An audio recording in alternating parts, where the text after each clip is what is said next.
म्हणतात मराठ्याचा बघ असमंत आहे, तुपावंत आहे, दैता वसंत आहे, ज्यांच्या कुशीतून हिंदवी स्वराज्याचं देखणं स्वप्न उदयास आलं त्या राष्ट्रमाता राजमाता जिजाऊ माँसाहेब.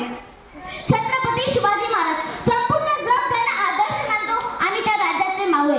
काय केलं त्यांनी आपल्यासाठी? ओके 50 वर्षात आयुष्य त्यांच्या वाट्याला. त्यातील 10 वर्ष बाळपणात गेली, 10 वर्ष रणांगणामध्ये युद्धनीती खेळत गेली आणि उरली फक्त 30 वर्ष. आणि उरली फक्त 30 वर्ष. त्या 30 वर्षात त्या माणसाने 750 वर्षाचा पारतंत्र्याचा अंधार दूर केला.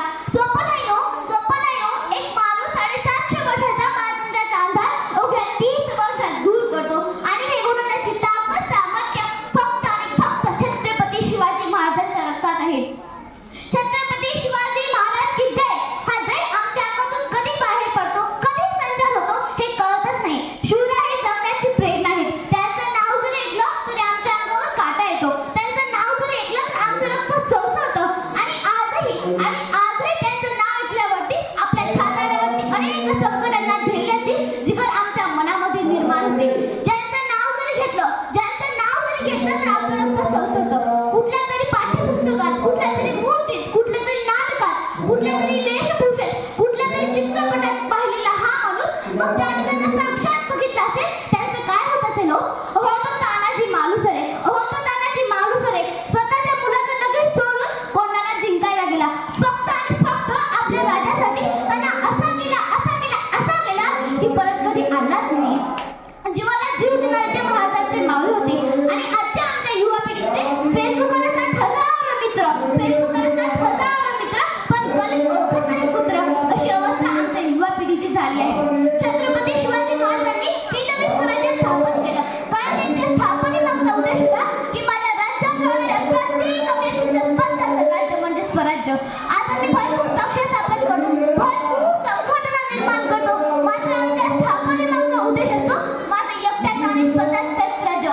एकेकाळी संयमाचा घाट म्हणजे शुभा, एकेकाळी संयमाचा घाट म्हणजे शुभा आणि त्या शुभाची मावळे म्हणजे आजची आमची युवा पिढी. मैं गुटखा खाने वाला, मैं दारू पीने वाला, मैं गुटखा खाने वाला, मैं दारू पीने वाला, दुश्मन क्या मारेगा मुझे, दुश्मन क्या मारेगा मुझे, जिंदा मैं तुम्हें खुद ही मारने वाला. अरे काय झाले आजच्या युवा पिढीला? शिवाजी हे नाव कधी उलटं वाचा. जीवाशी सर्वसामान्य माणसाच्या जीवाचं रक्षण करण्यासाठी जो माणूस आयुष्यभर स्वतःच्या जीवाशी खेळत आला त्याला शिवाजी म्हणायचं.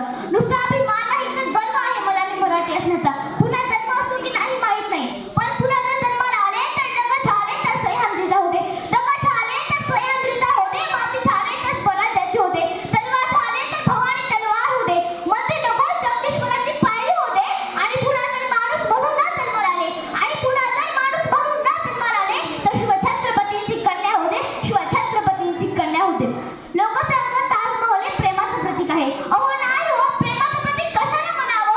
तर जावं त्या सह्याद्रीच्या गडकोटात आणि त्या गडकोटामध्ये सांडलेलं रक्त हे सर्वात मोठं मराठ्यांच्या प्रेमाचं प्रतीक आहे. हे सर्वात मोठं मराठ्यांच्या प्रेमाचं प्रतीक आहे. छत्रपती शिवाजी महाराजांनी अनेक किल्ले बांधले.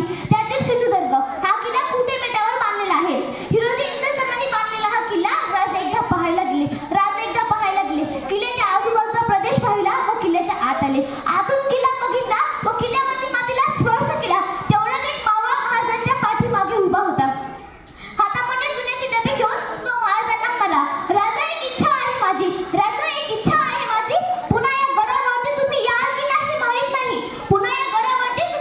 नाही माहित नाही, पण तुमच्या हातापायाचे ठसे या किल्ल्यावरती उमटा. जेव्हा काही हरल्यास येतं, काहीतरी पराभूत झाल्यासारखं वाटे, तेव्हा तुमच्या हातापायाचे ठसे आमच्यामध्ये जिगर निर्माण करतील. आणि आजही ते ठसे आपल्याला पाहायला भेटतील. आयुष्यात एकदा तरी रायगड बघावा. रायगड का बघावा? कारण मध्यंतरी मालवणमधला शूरांचा एक तुका कोसळून पडला. कारण आपल्या मुलांना कधी आपण इतिहास दाखवलाच नाही. यदा कदाचित तो पुतळा बांधणाऱ्या शिल्पकलाला जर रायगडावरची हिरोजी इंग्रजांनी बांधलेली एक पायरी जरी दाखवलीस ना तर त्याला कळलं असतं निष्ठा म्हणजे काय असतं. आपल्या मुलांना रायगड दाखवा. रायगड का दाखवावा? आपली जर पोरं इंजिनियर करत असतील तर सांगा त्यांना की बाबा आई या जगाच्या पाठीवर असा एकमेव रस्ता होऊन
शुभा झाला. पण आज ती माय माऊली ती बहीण सुरक्षित आहे का? पण आज ती माय माऊली ती बहीण सुरक्षित आहे का? मागच एक घटना घडली. ती मालेगावात एक 3 वर्षाची चिमुरडी होती. तिच्यावर अत्याचार करून तिला कायमचं संपूर्ण झालं. 2 वर्षापूर्वी एका मुलीच्या पोटात एक 20 वेळेस चाकू घालून तिचे 35 तुकडे करून तिची हत्या करण्यात आली. आणि आजही ती आरोपी मोकळा श्वास घेत आहे. अरे कसला हा न्याय, अरे कसला हा न्याय. यावर मी एकच म्हणेन, ना होती कलम, ना होती कायदा, ना होती कलम, ना होता कायदा, तरी सुखी होती प्रजा. कारण सिंहासनावर बसला होता माझा राजा. अनेक दरबारी नाच करण्याची शोभा असायची, मात्र माझ्या राजाच्या दरबारात कधीच नाच करणे झाले नाही. नियती परिस्थितीला आईचा दर्जा दिला. प्रभुदत्त ठाकरेंचं एक अतिशय सुंदर वाक्य आहे, की दादानो तुमच्या चंद्रावरती फिर डाग असेल, पण छत्रपतींच्या चरित्रावर एकही डाग भेटणार नाही.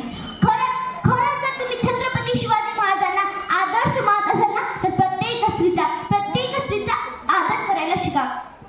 राजा तुम्हाला सांगावंसं वाटतं की आता काळ खूपच बदलत चाललाय. तुमचा जन्मदिवस आलाय, म्हणजेच 19 फेब्रुवारी. खरं तर मनापासून खूप आनंद होतोय.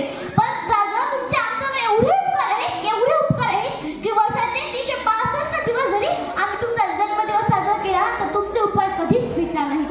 राजा तुम्हाला सांगावंसं वाटतं की आज अनेकांची शुभभक्ती उभी होते. काही तर तुमची मूर्ती घेऊन फिरतात, काही तर भव्य कपडे घालून फिरतात, पण त्यांनी कधी तुमचा इतिहास जाणलाच नाही. आणि राजकारणी लोक तर तुमचे किल्ले फोडायला चालीत. मागचं उदाहरण घ्या. मागेच आमदारकी झाली, तिथे कित्येक लोक बसलेली होती. पण कोणी विचारलं का प्रतिनिधीला की तुम्ही गड किल्ल्यांवरती काही बोलणार आहात का म्हणून?